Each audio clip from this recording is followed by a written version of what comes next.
Hello guys, welcome back to my new video. आज की इस वीडियो में मैं आपके लिए लेकर आया हूँ class 11th Hindi half yearly के इम्पोर्टेंट क्वेश्चंस एवं इनके आंसर। तो आप इस वीडियो को एंड तक जरूर देखें। तो चलिए वीडियो स्टार्ट करते हैं। तो सबसे पहले आपके आता है खंड के, उसके अंदर आपको प्रश्न संख्या 1 क्या दे रखा है। हम सभी क्वेश्चन और उनके आंसर देखने वाले हैं। निम्नलिखित गद्यांश को ध्यानपूर्वक पढ़िए तथा इससे संबंधित प्रश्नों के उत्तर दीजिए। इसका मतलब ये है कि आपको एक गद्यांश दे रखा है, आपको इस गद्यांश को ध्यानपूर्वक पढ़ना है और आपको इसके आंसर देने हैं। यहाँ पर आप देख सकते हो कि सत्य के अनेक रूप होते हैं। इस तरीके से आपको एक एक गद्यांश से पूरा देश रखा है। इस गद्यांश को पढ़ने के बाद आपको कुछ क्वेश्चंस पूछ रखे हैं कि उपयुक्त गद्यांश का उचित शीर्षक लिखिए। तो इस तरीके से आपको एक क्वेश्चन पूछ रखे हैं। इन क्वेश्चंस के आंसर आपको देने हैं।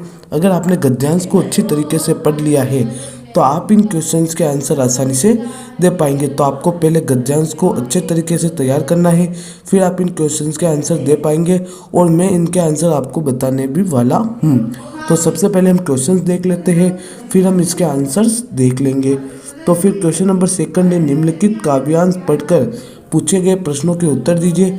इसका मतलब ये है कि काव्यांश, काव्य क्या होता है, काव्यांश होता है काव्य का अंश। यहाँ पर आपको एक काव्य होता है, उसका अंश दे रखा है, आपको उसको पढ़ना है और उस पर बेस्ड आपको कुछ क्वेश्चंस पूछ रखे हैं, आपको इन क्वेश्चंस के आंसर देने हैं। फिर अथवा के अंदर भी आपको एक यहाँ पर काव्यांश दिखाई दे रहा है। फिर आपको ये देख सकते हो कि यहाँ पर आपको क्वेश्चंस पूछ रखे हैं, आपको इन क्वेश्चंस के आंसर देने हैं। फिर आपके आता है खंड ख। तो खंड ख के अंदर आपका क्वेश्चन नंबर 3 है कि आकाशवाणी के निदेशक को रेडियो के कार्यक्रमों के बारे में सुझाव देते हुए एक पत्र लिखिए, अथवा एक मूल्य में दिन प्रतिदिन बिजली संकट को लेकर विद्युत विभाग के मुख्य अभियंता को पत्र लिखिए।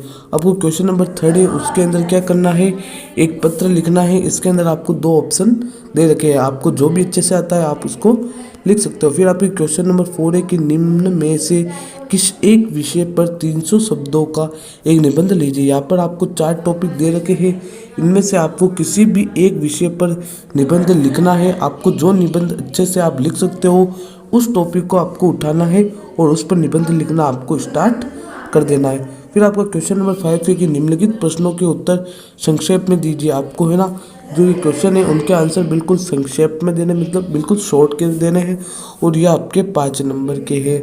फिर क्वेश्चन नंबर 6 है, बातें कम काम ज़्यादा विषय पर एक फीचर लिखना है, अथवा रिश्वत का रोग विषय पर आपको एक फीचर लिखना है। फिर आपके आता है खंड ग कि क्वेश्चन नंबर 7 क्या है, निम्नलिखित पद्यांश को पढ़कर उस विषय पर आधारित प्रश्नों के उत्तर दीजिए। प्रश्न 7 के अंदर आपको पद्यांश दे रखा है, आपको उसको पढ़ना है और उस पर आधारित आपको प्रश्न पूछ रखे हैं, इनके आपको आंसर लिखने हैं। और ये जो आपको काव्यांश दे रखा है ये आपके अपनी किताब का काव्यांश ही है, तो इसको आपको ध्यानपूर्वक पढ़ लेना है। फिर आपको एक क्वेश्चन पूछ रखे हैं, यहाँ पर आप देख सकते हो कि आपको 4 क्वेश्चन पूछ रखे हैं, आपको इनके आंसर देने हैं।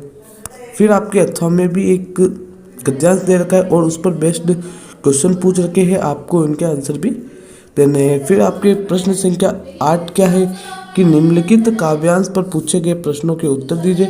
आपको काव्य का अंश दे रखा है, उसको पढ़कर प्रश्न पूछ रखे हैं, उनके आपको आंसर देने हैं। संतो देखत जग बोराना, ये आपकी जो कबीर वाला लेसन है उनसे ये गद्यांश लिया गया है। फिर आपका आता है क्वेश्चन नंबर 9, निम्नलिखित प्रश्नों में से किन्हीं 3 का उत्तर लिखिए। मतलब यह वो आपके किताब के जो क्वेश्चन आंसर होते हैं वो आ चुके हैं, इनमें से आपको किन्हीं 3 क्वेश्चंस को करना है जो आपको अच्छी तरीके से आते हो। फिर आपके क्वेश्चन नंबर 10 है कि निम्नलिखित गद्यांश से संबंधित प्रश्नों के उत्तर दीजिए। मतलब क्वेश्चन नंबर 10 के अंदर भी आपको एक गद्यांश दे रखा है, आपको इसको पढ़ना है और आपको इनके आंसर देने हैं। फिर आपको अथवा में भी एक क्वेश्चन दे रखा है, यह भी गद्यांश है, उसको भी आपको सावधानीपूर्वक पढ़ लेना है।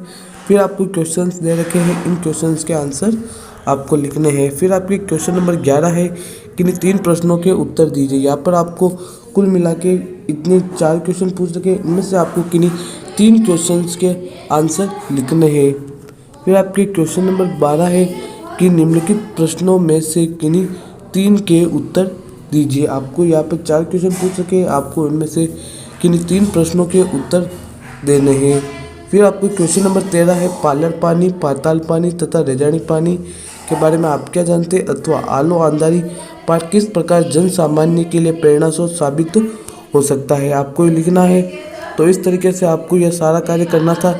इसके बाद यहाँ पर आप देख सकते हो कि उत्तर संकेत, जो अब मैं आपको इन सभी क्वेश्चंस के आंसर बताने वाला हूँ, तो आप देखते रहिए।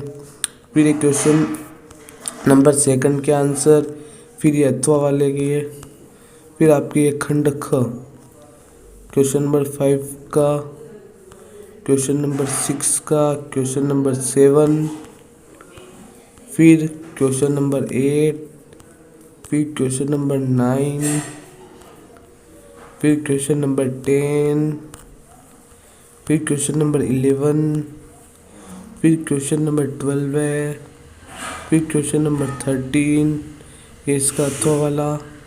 तो इस तरीके से आपके क्वेश्चन थे और आपको इनको तैयार करने थे। आपको ये वीडियो कैसी लगी मुझे कमेंट बॉक्स में लिखकर जरूर बताएं, और ये वीडियो पसंद आई है तो इस वीडियो को लाइक शेयर एंड चैनल को सब्सक्राइब करना ना भूलें।